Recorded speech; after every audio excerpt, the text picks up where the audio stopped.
I know what it is to be in need, and I know what it is to have plenty.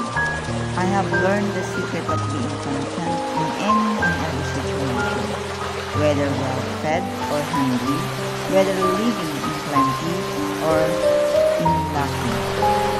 Filipos 4:12 and Philippians 4:12. Marunong akong magpakabata at marunong naman akong magpakasagana. Sa bawat bagay at sa lahat ng bagay ay natututunan ko ang limit sa kalusugan at maging sa kagutuman at maging sa kasaganaan at maging sa kasalat.